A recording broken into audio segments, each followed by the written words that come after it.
I'm the Scrub and you're here for one reason. So these gods that we're fighting were created by a god to be gods.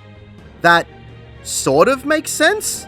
Thankfully, we've already fought Ralgar, so he doesn't need to focus on fighting us, and he can put all of his effort into making some banger arenas for us to fight in. And now Derek has revealed himself to also be a god, and promises that the truth will be revealed if you fight them once more. Mate, I don't care about your conspiracy theories or your protein shakes. Just make like a weak magic up and get in the Pokeball so I can add you to my collection. Time to learn about Thaleia.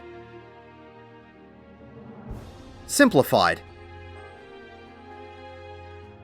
Follow the path along the aqueduct until you reach the 6 serpents. Group them all up, avoid all of their AoEs, and nuke them down. When all 6 have been defeated, 2 Tritons, 5 Water Sprites, and 3 Divine Sprites will spawn in. There will be a few AoEs thrown out by these enemies, so dodge around them as best you can. The conal AoE of Pelagic Cleaver from the Tritons can be interrupted. When the sprites have been defeated, they will explode in a small room-wide AoE. It shouldn't be too much damage to worry about, but healers get ready to throw out an extra heal just in case. When everything has been defeated, continue along the aqueduct and make your way to the next area, where you'll meet the first boss, Thaliak. This area will not have any walls, so be careful about falling off. Cataractes is a room-wide AoE that will give everyone a 9-second bleeding dot tick. Thaliak will move into the middle of the room, face either east or west, and cast Reognosis. This will create a clone of Thaliak that will be untargetable. It will jump a distance away from the platform and hover above the water. This clone will pour water out of his vase, which will send out a wave towards the arena. This will be a knockback across the arena in the direction of the wave. You'll only be knocked back approximately half of the width of the platform, so make sure that you move so you're within the first set of squares on the ground that are on the same side as the clone, and you'll be okay. You can also use knockback immunity to nullify the push. If you fail to make it to this space in time, you'll be knocked off the platform and into the river. Unfortunately for you, the Warrior of Light has put all of their brain power into pressing buttons and has forgotten how to swim. One player will get a stack marker with the cast of Philipses. Group up to share the damage. Thaliak will then move back into the middle of the room and cast either left or right bank. This will be a half-room cleave on whichever side he is casting from the direction he's facing. You'll just need to get to the opposite side of the boss to dodge the attack. Getting hit by this will give you a Vuln stack. He will then repeat this cast, but hit the opposite side to the first one. Following this, Thaliak will put 12 point-blank AoEs on random alliance members. Everyone will need to spread out and avoid overlapping these. When these go off, they will give anyone who is hit with an AoE with the debuff of water resistance down 2. So if you overlap them or get hit by 2 of these AoEs, you will manage to drown on dry land. Righton will give each of the 3 tanks a straight line AoE tank buster. The tanks will need to spread out and make sure that they don't overlap these. And everyone else shouldn't stand with the tank unless you want to know what being hit by a bulldozer is like. Thaliak will move back into the middle of the room, creating a triangle arena of safety while staves dance around him as he casts the move Tetractus. The arena will transform and will now be a triangle instead of a square, which will be considerably smaller. You will need to look on the ground for what comes next. The triangles on the ground will get a blue-green AoE inside them. These AoEs will expand until they cover the triangle that they are inside. There will be 3 sets of these AoEs inside the triangles, so try and avoid them as best you can. As the 3rd set expands, there will be a larger green triangle that will be expanding to cover 4 triangles. You'll need to move to the opposite side of these green triangles to avoid them. Again, there will be 3 large triangles, so dodge away from these as best you can. Following this, Thaliak will cast Tetractuos Cosmos. This will have panels rise up from one of the outer triangles. After a few seconds, these panels will fall outwards and create straight line AoEs as they hit the ground. You'll need to move so you're standing away from the falling panels, which will be on the opposite side to where this triangle is located, to avoid the AoEs. The second set of panels will rise up from 2 triangles instead of 1, so you'll need to watch out for both sets of panels as they fall. The safe spot for this will always be towards the opposite corner from both triangles that will have the panels. Getting hit by any of these panel AoEs or the expanding triangles from the previous 2 mechanics will give you a sustained damage dot tick for 9 seconds. When this mechanic is finished, the arena will return to normal. Thaliak will upgrade this next cast to Reognosis Petrine. This will still spawn the clone that will create the wave, but as the clone begins to pour the water, there will be 2 additional large balls that will appear on one half of the arena, either the top or bottom half. As the wave travels down, these orbs will roll over the section of the arena in front of them. If anyone is in this section in front of the orbs, these players will be hit with a Vuln stack and down for the count for several seconds. Thaliak will then move into the middle of the room and cast Hieroglyphica. This will place down green squares around the arena with only 2 squares not being covered. After this, Thaliak will get arrows around him that will be spinning in one direction. These arrows will indicate which direction all of the green squares in the arena will rotate. The green squares will only move 90 degrees in the direction of the arrows and the arena will stay still. Just before this happens, everyone will be bound in place and be unable to move. After the green squares rotate, they will explode in their AoEs. So you'll need to identify which squares the safe spots will be moving to and dodge into them to avoid being hit by them. If you're not in a safe spot where a safe square will be rotating as you're bound in place, you'll be hit by an AoE and given a Vuln stack. Hieroglyphica will repeat, but this time it will also come with either a left or right bank cast. So you'll not only need to stand in the correct spot for the shifting AoEs, but you'll also need to make sure that you're on the correct side from the half-room cleave to avoid the Vuln stacks. From here, mechanics will begin to repeat until Thaliak has been defeated. Interact with the Wind Wreath portal to move to the next area. Head down the path and across the bridge to walk over the jump pad, which will send you into the water, and you'll meet the next boss, Llymlaen. Around the arena will be walls of water. Touching any of the walls will give you a dropsy dot tick for 21 seconds. Tempest is a room-wide AoE. Seafoam Spiral will create a whirl of water around the boss, with the only safe zone being inside her hitbox. You'll need to quickly move in to dodge the attack. Getting hit by this will give you a Vuln stack. Wind Rose is a point-blank AoE around her position. You'll need to get out beyond max melee range to dodge this. Getting hit by this will also give you a Vuln stack. Llymlaen will move into the middle of the arena and cast Navigator's Trident. This will put red AoEs on her left and right, or vice versa, one at a time. You'll need to get to the side of her that won't be hit first, and then move to her opposite side after the first hit goes off. This is followed up by the boss moving to the west side of the arena and casting a red and black straight line AoE that will be a knockback through the middle of the arena. You will need to get to the side of this AoE but still remain close to it to be knocked back away from the middle but not touch the wall. Her trident will be thrown through this AoE and create a cavity in the water on the other side of the arena. If you're still in the red and black AoE when it goes off, you'll get instantly one-shot, and I can't blame her because you're the one who brought a spoon to a trident fight. She will then move into the middle of the arena and cast either Wind Rose or Seafoam Spiral. Dodge this AoE accordingly. Following this, she will cast Surging Wave, which will be a massive knockback from the purple AoE at her feet. You'll want to aim yourself to be knocked into the newly created area from the previous mechanic. If you fail to do this, knockback immunity will not save you and you'll be knocked into the wall. When you are pushed back, you'll be hit with down for the count for a few seconds. When you regain control of your character, you'll need to run back towards the arena as the wall of water behind you begins to close in on you. If the wall of water hits you, you'll be pushed towards the arena and given a Vuln stack. The first time that you'll run back towards the boss, you'll have water orbs float across the path. If you touch any of these orbs, you'll be given a Vuln stack and launched into the air. Once you get back to the arena, Llymlaen will cast either left or right straight. This will be a cleave to the side of the boss in the direction she's facing. Just get to the opposite side to the cleave to dodge the attack. This will be a Vuln stack if you get hit by it. Deep Dive will give one player a stack marker. Group up to share the damage. Llymlaen will then cast Torrential Tridents. This will put 6 tridents around the arena. As they hit the ground, they will send out a small raid wide. You'll need to make your way to where the last trident hits the ground for what comes next. The tridents will explode in the same order that they spawned in. When the first trident explodes, move across to where it was to dodge the rest of the AoEs. Getting hit by an exploding trident will give you a Vuln stack. As these are finished going off, AoEs will appear under 3 random alliance members. There'll be 3 of these AoEs back to back in a tracking format. Dodge out of them as best you can. If you get hit by any of them, you'll get a Vuln stack. As the last set of tracking AoEs go down, 6 players will get a point-blank AoE. Spread out and avoid overlapping these. These AoEs will give a debuff of wind resistance down 2, so if you stack these or get hit by 2 of them overlapping, you will be wishing that there's no place like home. Llymlaen will move to the east side of the arena and cast Denizens of the Deep. This will spawn 2 extra adds into the arena, which will dive into the water. These adds will combine with some of Llymlaen's attacks from here. You will now need to watch and listen for the water spouts on the outer walls of the arena. The adds will burst out of these spouts with a thick straight line AoE, so you'll need to try and avoid being in front of the water spouts as best you can. Getting hit by any of these will give you a Vuln stack. Llymlaen will then cast Wind Rose as the adds run through the north and south sections of the arena, so you'll need to dodge out of the boss's hitbox while remaining in the middle third of the arena. Then the adds will create more water spouts on the west side of the arena. You'll need to dodge into the safe third of the arena to avoid the hits. Llymlaen will then cast left or right straight in the direction she's facing. Quickly dodge to the safe side. As this goes off, water spouts will appear again. One on the west or east side and one on the north or south side. So you'll need to avoid both water spouts and get into a safe zone to dodge the attacks. After 3 more AoEs appear underneath the feet of random party members and go off, Llymlaen will move into the middle of the room with the adds and cast God's Bane. This is a room-wide AoE that will give everyone a 9-second dropsy dot tick. After another Navigator's Trident left and right cleave, she will go to the west side of the arena and perform the red and black straight line knockback. This time there will also be water spouts with the adds, so you'll need to position yourself to be pushed to a side of the arena that won't have any water spouts. After another Seafoam Spiral or Wind Rose, Llymlaen will knock you back again with Surging Wave. This time, instead of the water orbs floating across the path, she will cast To the Last. This will be 3 straight line cleaves, one after the other, on alternate sides of the path that you are running up. Just dodge from side to side between the AoEs to avoid them. If you get hit by a straight line AoE, it will give you a Vuln stack. After another left or right straight, Llymlaen will cast Deep Dive again, but this time it will be a multi-hit stack marker. This will now be 1 hit from each add and the last hit from the boss, so everyone will need to group up to share the damage of all the hits. If you end up using the Hug, Blow Kiss, or Dote emotes at certain times when Llymlaen isn't casting anything, she will knock you back and hit you with Navigator's Dagger, which will hit you for about 95% of your total health. I know that I'll tell you not to do this, but you will, so good luck on getting pulverized. From here, Llymlaen will repeat mechanics until she has been defeated. Walk over the jump pad to be launched up to the clouds. Head down the next path and across the bridge to the next jump pad where you'll be taken to the next boss, Oschon. Sudden Downpour is a room-wide AoE. The first time this goes off, there will be a wispy wall put on the outside of the arena. Touching this wall will give you a 15-second windburn dot tick. Oschon will put down a very wide conal AoE in front of him and cast Trek Shot. There will also be a set of yellow pointy arrows that will be coming from Oschon that will lead to one of the cardinal points in the arena. The direction direction of the arrows on the floor, which will be at the end of the pointy arrows, is the direction of where the conal AoE will be pointing at the end of the cast. You'll just need to get to the sides of where this arrow is located to avoid the conal AoE. Be mindful that his hitbox doesn't move for this mechanic, so if you use your gap closer, you'll be diving straight into the AoE. Getting hit by the conal AoE of arrows will give you a Von stack. Following this, Oschon will move back into the middle of the arena and cast Reproduce. This will create an avatar of Oschon that will cast a wide conal AoE and get the guiding points leading to the arrows pointing on the ground. Everyone will need to get to the sides of this arrow on the ground to avoid the AoE. This cast of Reproduce will repeat. After this, one person will get a multi-hit stack marker with the cast of Flinted Fern. Everyone will need to group up to soak the damage of all 6 hits. Then Oschon will turn to face a random player, get a bunch of arrows with green circles in front of him, and cast Soaring Minuet. This will be a 270-degree AoE in the direction he's facing. You will need to get directly behind Oschon in order to dodge this massive attack. Failing to get behind him in time will give you a Von stack. The arrow will give all 3 tanks a circular point-blank AoE tank buster. Tanks will need to spread out and get away from the rest of the alliance. Everyone else will need to make sure that they stay away from the tanks, or you'll be forcibly shoved into one of the cracks on the ground. The next cast of Reproduce will have 2 avatars of Oschon instead of 1. They will always have their guiding points end next to each other on the cardinal points of the arena. The only safe spot for this mechanic will be in the corner between both sets of arrows that will be on the ground. After another room-wide AoE, Oschon will move back into the middle of the room and cast Downhill. Several AoEs will be created around the arena as a knockback indicator will appear at Oschon's feet with the cast of Climbing Shot. You'll need to position yourself to be knocked towards a corner that won't have any AoEs. You can also use Arm's Length or Shorecast to nullify the push. Getting hit by any of the AoEs around the arena will give you a Von stack. Mechanics will begin to repeat from here. When you get Oschon down below 50% health, he will cast Lofty Peaks. This will be several room-wide AoEs as he becomes untargetable, throws the party into the air, and transforms the arena into a platform that now has no walls. He will jump off the platform and become Big McLarge Huge with a room-wide AoE. After this goes off, he will become targetable again. Oschon will cast Pit and Pull and jam 2 hooks into the ground on opposite corners. These will explode in very large AoEs from these points, so you'll need to get to the opposing corners to these hooks to dodge the attack. Getting hit by these AoEs will give you a hard hit, a Von stack, and toss you into the air. Pit and Pull will then repeat to the other set of corners. Just move to the opposing corners to dodge the attack. The cast of Altitude will place 20 AoEs on the arena in a 5x5 grid that will leave 5 safe spots on the platform, 1 in each row. These AoEs will only show up for a moment before disappearing. You'll need to quickly move to a safe spot as a few seconds after they disappear, they will go off. You will get a Von stack per AoE you get hit by. If you manage to lose the safe spots, just try and move with the group. After another multi-hit stack marker, Oschon will cast Wandering Shot. You'll need to look for where the 2 arrows are pointing towards each other in the air and get to the opposite side of the arena to these arrows. Oschon will fire 2 birds that will turn into arrows and clash into each other on the point where the arrows meet in a large AoE. If you are still in this AoE when it goes off, you'll get a Von stack and thrown into the air. This mechanic will repeat, so make sure that you pay attention to where the arrows are in the air. The arrow will now put tank busters on the tanks that are much larger than before. Just try and spread these out as best you can to avoid clipping anyone else. And everyone else try to move away to avoid becoming a fine paste. The cast of Arrow Trail will be several red AoEs that will cover a quarter of the arena each. As these go off, there will be a series of raining arrows that will progress down the arena from the front to the back. You'll need to stay to the side of them as they pass, and then you can move in behind them to dodge the next set of AoEs. Getting caught in any of the arrows will give you a sustained damage dot tick for 12 seconds. As they are going down the arena, there will be random AoEs at the feet of random players. You'll need to dodge out of them to avoid them. Getting hit by any of them will give you a Von stack. After another Pit and Pull, Oschon will cast Downhill. This time there will be 3 medium-sized point-blank AoEs on each side of the arena as a red and black knockback straight line AoE is put down through the center. You'll need to position yourself to be knocked towards the side of the arena where there isn't an AoE. As these are put down, Oschon will cast Wandering Volley. When this cast ends, there will be the knockback along with the green arrows of Wandering Shot being fired. So you'll need to make sure that you're on the safe side of the arena to not only be knocked into a safe zone, but also that you're away from the large AoE that will be created from Wandering Shot. From here, mechanics will begin to repeat until Oschon has been defeated. Interact with the portal to be taken to the next area. You can stay just at the top of the stairs in front of you for what comes next. There will be Angelos mobs that will spawn in, one larger one and several smaller ones. The smaller ones will put point-blank AoEs underneath themselves. Angelos will cast Skylight Cross, which is a plus pattern of AoEs from its position in the direction it's facing. And it can also cast Ring of Skylight, which is a donut AoE with the only safe spot being inside its hitbox. Both of these casts from Angelos can be interrupted. After all of these adds have been defeated, the pillars at the end of the courtyard will disappear and a set of stairs will be created for you to travel up. When you reach the top of the stairs, there will be 3 Angelos mobs that will do the same mechanics as the previous one. Dodge the AoEs and interrupt as many AoEs as you can. When all 3 have been defeated, you can head up the next set of stairs and you can walk over the transportation pad to be taken to the final boss. Man, Rita Repulsor from Power Rangers looks amazing with RTX switched on. The arena will not have any walls, so don't backflip to your doom. Dawn of Time is a room-wide AoE. This next mechanic, you'll need to pay attention to the boss as it will do one of 2 things. It will create blue arrows to a beam close to itself in the arena and cast First Form. You'll need to watch which side its hands will appear on. If it's on its left side, it will be an arena-wide cleave to the left. If it's on its right side, it will be an arena-wide cleave to the right. Then it will cast second form and repeat the blue arrows to a beam somewhere else close to itself, while also showing the hands as they might appear on the other side. Then it will cast third form and repeat the same blue arrows and hands. You'll need to remember the order that these will happen and to which side. It will then cast Quintessence. It will dash to the first beam and create either the left or right cleave, whichever was shown first, in the direction it will be facing. This cleave will not have a telegraph, so you'll need to make sure that you remember which way she was cleaving first and get on the opposite side to this cleave. It will then dash to the second beam and cleave the half of the arena of the second set of hands that she stored. You will need to make sure that you're on the safe side for all three cleaves, as getting hit by one of these cleaves will give you a Von stack. It will then repeat the first, second, and third form again, but this time it will have an additional tell with the hands. If it has its hands in a circle around itself, this will be a donut AoE, so you'll need to get into the hitbox when it dashes to the beam to dodge the attack. Just try your best and avoid the cleaves as best you can. Sunbeam will target all three tanks with a circular point-blank AoE tank buster. Tanks will need to get away from the rest of the party and spread out to avoid overlapping these. And for everyone else, if you don't get away from the tanks, you'll be labelled as a ginger and incinerated by the light of the sun. Following this will be the cast of the Hall. Eulogia will create a galaxy-like portal in front of itself. The sigil, which indicates the symbols of the 12, will be shown on screen, and the arena will be transported beyond the stars. The outside of the arena will be bathed in a white glow. Touching this part of the arena will give you a bleeding dot tick for 15 seconds. The following mechanics are copies of ones that you have already experienced in the previous fights across all three raids. These mechanics will pretty much happen one after the other until they have all happened, so try your best with this part of the fight. Love's Light is from Menfina. This will be 4 moons on the outside of the arena, each filled with varying amounts of light. The cast of Fulbright will cause the moons to fill up one at a time. When each moon becomes fully lit up, it will shoot a straight line AoE down the arena in front of it. The moons will fire off their AoEs one at a time in the order they light up. You'll need to dodge the straight line AoEs as best you can. The easiest way to do this is to move away from the boss and stand next to the first moon. Once it goes off, move into the small triangle on the ground against the wall where the AoE just blasted through to dodge the rest of the AoEs. Getting hit by any of the straight line AoEs will give you a Von stack. Following this will be the cast of Solar Fans from Azima. This will be 2 straight line AoEs from its sides. Once the AoEs go off, a pair of Fire Fans will remain at the edge of the arena. These fans will then orbit the arena, stopping every 90 degrees. The fans will damage you if you get hit by them as they orbit, so get close to the boss to not be in their way. After moving 4 times, the fans will come to a stop and Eulogia will cast Radiant Finish. At the end of the cast, the fans will explode in a large AoE. They will always be opposite each other, stopping on a cardinal direction. So if they stop on the north and south points, just move to the east and west to dodge the explosions. And if they stop on the east and west points, just move to the north and south to dodge the explosions. If you get hit by these AoEs, you'll get a Von stack. Next will be the cast of Hydrostasis from Llymlaen. This will create 3 water puddles on the ground with a number of diamonds above them ranging from 1 to 3. The number of diamonds will indicate the order of the mechanic. Stars will appear around each puddle and serve as a timer for when the mechanic will go off. Eulogia will tether to and cast Time and Tide on the 3-diamond puddle. At the end of the cast of Time and Tide, the diamonds above the puddles will shift by 1. This means the number 3 puddle becomes number 1 and goes off first. The number 1 puddle becomes number 2, and the number 2 puddle will become number 3. There will be a knockback indicator from each puddle just as they are about to go off. You'll need to position yourself to be knocked towards each puddle in the order that they will be going off, with the last puddle pushing you towards the center of the arena. Knockback immunity will work for this, but only for 2 of the 3 knockbacks if you time it correctly. The knockbacks will go off a lot quicker than you expect, so make sure to adjust quickly. Destructive Bolt is a stack marker on a random player. Group up to share the damage. Hieroglyphica will be from Thaliak approximately 14 minutes ago in the guide. As a refresher, this will place down green squares around the arena with only 2 spots not being covered. The bleeding wall will also grow temporarily to encompass this mechanic. After this, Eulogia will get arrows around it that will be spinning in one direction. These arrows indicate which direction all of the green squares in the arena will rotate 90 degrees. Just before this happens, everyone will be bound in place and be unable to move. After the green squares rotate, they will explode in their AoEs. So if you're not in a safe spot as you're bound in place and the green squares rotate, you'll be hit by one and given a Von stack. As the green squares spin, Eulogia will cast Hand of the Destroyer from Ralga. There will be chakrams that will be moved to the north end of the arena and get quite large. Eulogia will raise one of its fists above its head. When the cast ends, the fist will be thrust through the portal and come out of the same colored larger portal. This will then cleave that side of the arena. You'll just need to move to the opposite to whichever color the fist will be punched into in order to avoid the attack. If you get hit by the fist, it will be a Von stack and a slight knockback. Following this will be Matron's Breath from Nofika, which will blow blue and yellow petals around the arena. Up the north end of the arena, there will be beams of light with dots above them and slowly shrinking circles. The dots will indicate the order that they spawned in and also the order that they will explode in. Along with the beams, 2 circles of different colored flowers will appear on the ground. When the shrinking circles around the beam shrink small enough to disappear, the beam will explode in a room-wide AoE. This will give you a Von stack and a hard hit. You'll need to move between the circles and make sure that you're in the same color as the exploding beam to avoid the Von stack. Following this will be Torrential Tridents from Llymlaen from approximately 12.5 minutes ago in the guide. There will be 6 tridents that will fall around the outside of the arena, one at a time, sending out a small room-wide AoE when they impale the ground. They will explode in the same order they fell in. You can stay near the boss around where the last and second last tridents fell and wait for the first trident to explode. Then as it goes off, move around the boss to dodge where the first two tridents explode to dodge the rest of the AoEs and continue hitting the boss. If you get hit by any of the AoEs, you'll get a Vul stack. There will be another destructive bolt stack marker, which will be followed by Eulogia facing a random cardinal direction and placing a blue knockback marker on the ground and casting Byragot Strike from Byragot. This will also have yellow electroconal AoEs coming from 4 directions of Eulogia with a safe zone between each one. Eulogia will jump to this knockback marker and push back everyone from this position. If you're standing in the blue AoE when it goes off, you'll be immediately pancaked. When Eulogia hits this AoE, the conal AoEs will also go off, so you'll need to place yourself on a point of the knockback marker where you won't be sent into the wall and will also not be in the path of a conal AoE. Getting hit by a conal AoE will give you a Vul stack. You can also use knockback immunity to nullify the push. As Eulogia finishes this mechanic, it will cast Thousandfold Thrust from Llymlaen. It will get crosshairs all around it that will condense into one. This crosshair will then multiply and cover the half of the arena from the direction it was extended from Eulogia's position. This will be a constant AoE for 3.5 seconds on this half of the arena, followed by one massive hit to finish off the attack. You will need to get to the opposite side where the crosshairs condense to avoid the attack. Standing in this AoE will give you a Vul stack for every tick that you're inside it. Eulogia will move into the middle of the arena and cast As Above, So Below from Nulb Thal. This will be a room-wide AoE that will also put down 6 expanding exaflares in alternating colours with arrows in them showing which way they will be travelling. You'll have to look at the background and the lanterns that are dancing around Eulogia to determine which exaflares will be going off. If they are blue, the blue exaflares will go off. If they are orange, the orange exaflares will go off. Whichever colour goes off will continue in straight lines outwards across the arena from where they started. You'll get a Vul stack per AoE you get hit by. When these are put down, there will be a knockback from Eulogia's position with the cast of Climbing Shot from Oschon. You'll need to be knocked back and away from the path of the exaflare AoEs as they go off, or use knockback immunity to avoid the push. Following this will be the cast of Soaring Minuet from Oschon. This will be a 270-degree AoE in the direction it's facing. You'll need to get directly behind the boss in order to dodge this massive attack. Failing to get behind the boss in time will give you a Vul stack. After all of these have gone off, Eulogia will begin slow casting Llymlaen Eorzea. This will be 12 room-wide AoE hits back to back, or with different names relating to the 12. These will be the Builder's Art, the Destroyer's Might, the Warden's Radiance, the Trader's Equity, the Matron's Plenty, the Keeper's Gravity, the Fury's Ambition, the Lover's Devotion, the Scholar's Wisdom, the Spinner's Cunning, the Navigator's Command, and the Wanderer's Whimsy. After these 12 have gone off, there will be one more massive hit of Llymlaen Eorzea that will return the arena to normal. From here, mechanics will repeat until Eulogia has been defeated. Congratulations, you have completed Thaleia.